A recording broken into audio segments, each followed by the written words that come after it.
Case 1. Kimberly Lagayle McCarthy. In a quiet Dallas neighborhood, an elderly college professor named Dorothy Booth lived alone, known by neighbors as careful, private, and kind. Nothing about her daily routine suggested danger. No warning signs. No threats.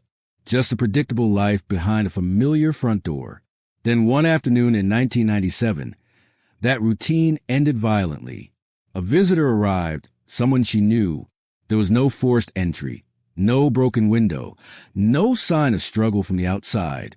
But inside the home, the scene told a different story. Booth had been stabbed repeatedly. Her personal belongings were missing. Blood evidence showed the attack had moved from room to room. Detectives quickly focused on a recent acquaintance, Kimberly Lagayle McCarthy, who had been seen with the victim shortly before the killing. Witnesses placed her near the home. Pawn records showed the victim's jewelry being sold not long after murder.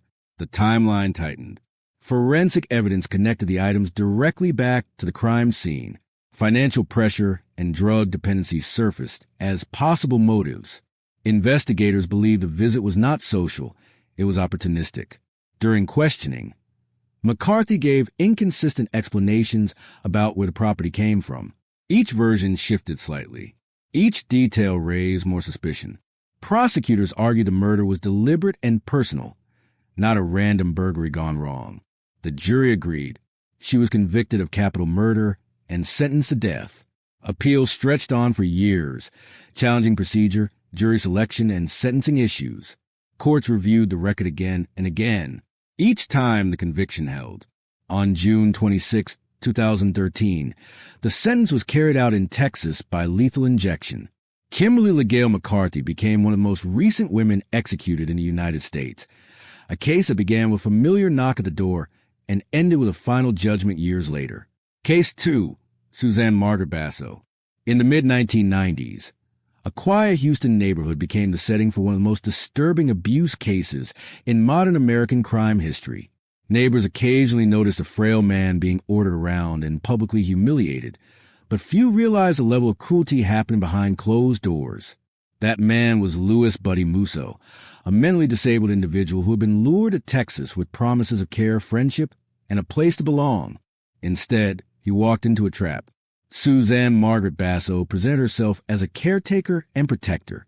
But once Musso arrived, she and several accomplices began systematically abusing him. He was beaten, burned, starved, and tortured over weeks. Witnesses later testified that the abuse became a routine spectacle inside the home. Musso was denied food and medical care while being physically assaulted for minor or imagined offenses. At times, he was forced to perform degrading acts while others watched.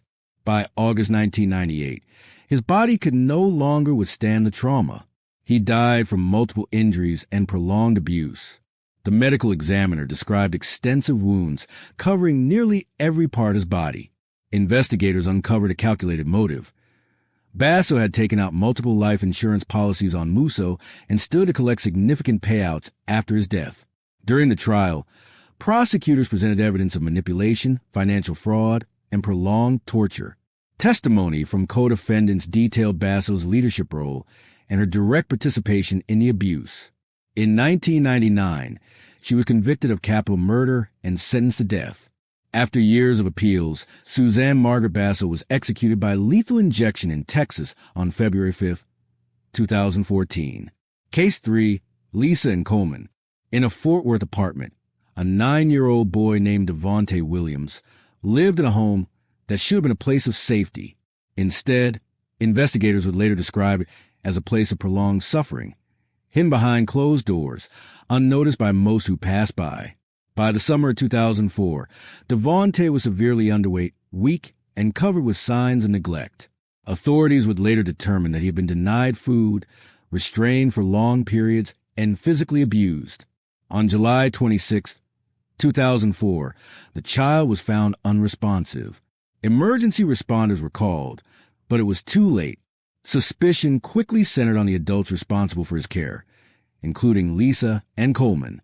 Investigators documented starvation, dehydration, and restraint injuries. The medical examiner ruled the death a homicide caused by prolonged abuse and neglect. Witness testimony described escalating punishment inside the home. Devontae had allegedly been tied up and isolated. Food was reportedly withheld as discipline. What should have been correction became cruelty. During the investigation, statements from those inside the household conflicted. Responsibility was shifted from one person to another.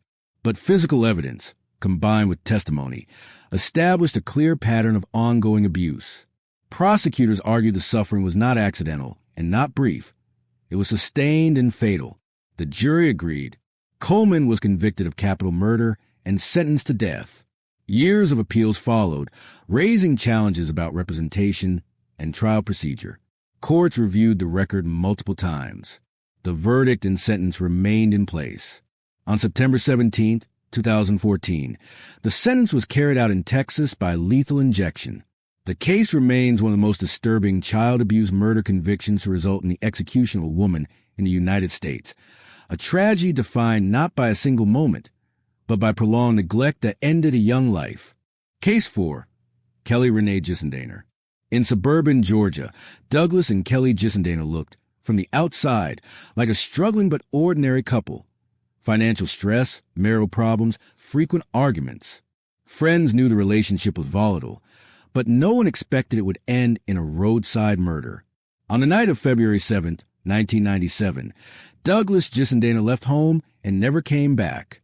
His burned car was later discovered in a remote area. Inside, investigators found a body so badly charred that identification took time.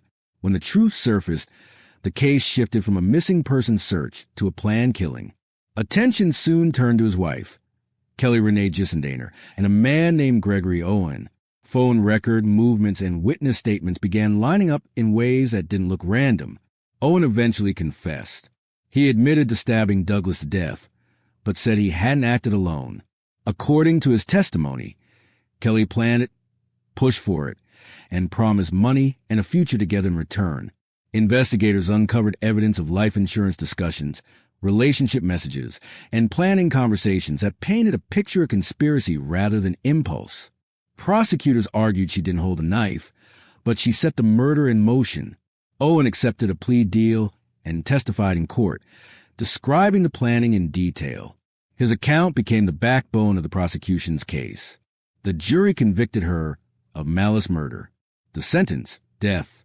Appeals continued for years, raising questions about proportional punishment and her role compared to the man who carried out the stabbing. Courts upheld the conviction and sentence each time. On September 30th, 2015, the execution was carried out in Georgia by lethal injection. Her case drew national attention because she did not physically commit the killing, yet was sentenced to death for orchestrating it. A verdict that underscored how conspiracy can carry the same final consequence as the act itself. Case 5. Lisa Marie Montgomery. In a small Kansas community, a pregnant woman named Bobby Jo Stinnett invited someone into her home in December 2004, a visitor she believed was coming to look at puppies for sale. It seemed like an ordinary meeting arranged through online messages. There were no warning signs of what was about to happen. That visitor was Lisa Marie Montgomery. When family members later arrived, they found a horrifying scene. Stinnett had been strangled. Her unborn child had been cut from her womb and taken. The brutality of the crime stunned investigators and triggered a multi-state emergency search for the missing newborn. Digital records quickly became critical. Chat logs and emails showed that Montgomery had posed as a pregnant buyer and built trust ahead of the visit. Witnesses reported that she had recently claimed to be expecting a baby, a pregnancy that did not exist. Within 24 hours, authorities traced leads to another state, where Montgomery was found with a newborn girl. She insisted the child was hers, but medical examination proved otherwise. DNA confirmed the baby belonged to the murdered mother. Prosecutors said the killing was carefully planned. Evidence showed preparation, deception, and a clear objective: to abduct the child and pass her off with her own. The surviving infant was safely returned to her biological family. At trial, the defense presented evidence of severe trauma, mental illness, and a history of abuse. The prosecution argued that despite those factors, the crime showed deliberate intent and calculated steps. The jury convicted her of federal kidnapping resulting in death. The sentence, execution. Appeals and clemency requests continued for years, focusing on mental health issues and childhood abuse history. Courts ultimately upheld the sentence. On January 13, 2021, the execution was carried out by the United States federal government using lethal injection, the first federal execution of a woman in nearly 7 decades. The case remains one of the most disturbing abduction murder crimes in modern U.S. history, marked by calculated deception, rapid investigation, and a rescue that came just in time for child. Thank you for watching. If these stories matter to you, subscribe to Crime Whispers. New cases every week, told with facts, tension, and respect for the truth.